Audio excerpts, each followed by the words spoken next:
Hey friends, what's up? My name is Marissa, and I've officially been on staff here at Trinity for 3 months. Woo!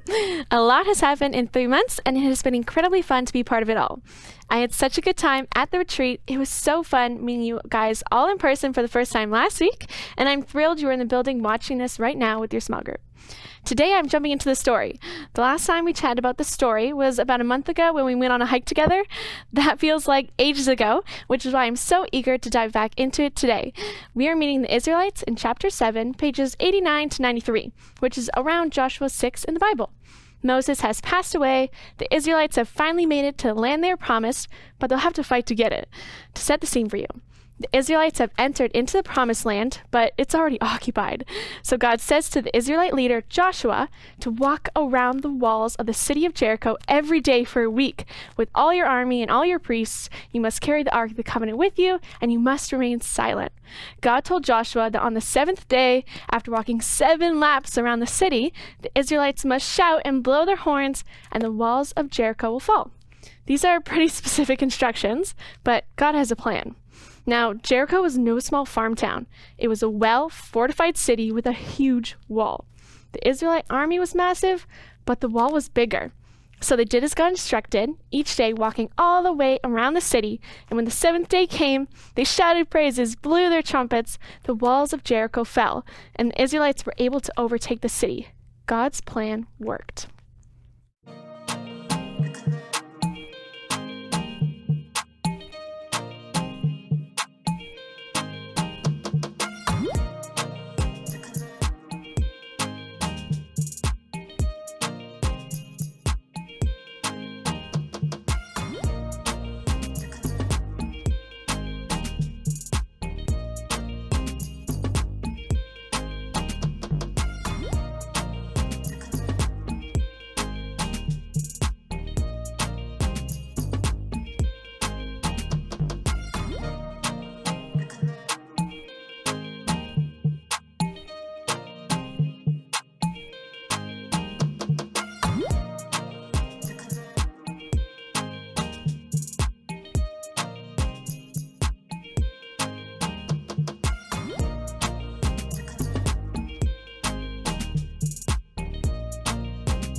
Those Israelite soldiers must have been thinking, hey God, what's up, dude? Are we just gonna walk around the city, or can we invade it already? What's going on here? They walked and walked and walked and walked. But little did they know that by putting their trust in God, they could do more with His strength than they could ever do by themselves. Because the Israelites followed God's specific instructions, trusted Him, and they were willing to put in the work, then the outcome was prosperous. Have you ever needed a breakthrough in your life? Maybe you felt like you were in a situation where facing walls as big as the ones in Jericho. Well, in Luke chapter 1, verse 45, it says, "Blessed is she who has believed that the Lord would fulfill what He has spoken to her." That verse and this story is trying to tell us that we need to trust God, and He will come through with what He has promised us. God wants you to be like the Israelites, trusting in His instructions, praising and worshiping Him in times of uncertainty, and being an active participant in your faith. God has a plan for your life, a plan that is prosperous, a plan that will all work out in the end. Now, God's idea of prosperous may not be the same as what we think it is. Sometimes I've had my heart so set on something, but looking back on it now, I'm really glad that God didn't give it to me. That is exactly why we need to trust His plan. What is an area of your life that you need to trust God in?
I'm going to be open with you guys right now. I've faced walls before. My life hasn't always been sunshine and rainbows. I've prayed to God with tears running down my face before because I needed his help so badly. I've been stuck at the bottom of a gigantic wall. If that's you today, just know that I understand what it feels like. But I also want you to know that there is a God who has a plan for your life that is so cool. I can look back on my darkest moments, and I remember wondering if I will ever make it out to the other side. I continued to pray and worship and trust even in those darkest moments. I listened to God when he spoke to me. I had the courage to follow his pull. Fast forward to the present, I am happier than I've been in a long time. I am so thankful that I leaned on God when I was facing the biggest obstacles of my life. If you only remember one thing from tonight, I want you to remember this. God wants you to depend on his strength whenever you are facing a wall in your life. You may be asking yourself, what does that look like? Well, when in Jericho, do as the Israelites do. 1, worship God even when you are uncertain. 2, trust that his strength is much greater than yours alone. And 3, if God calls you, follow his direction. My hope and prayer for you guys today is that you won't give up when God has you walking laps around a big wall. That you will trust him knowing that he is so strong and he has a fantastic plan for your life, even when you don't know what it is yet.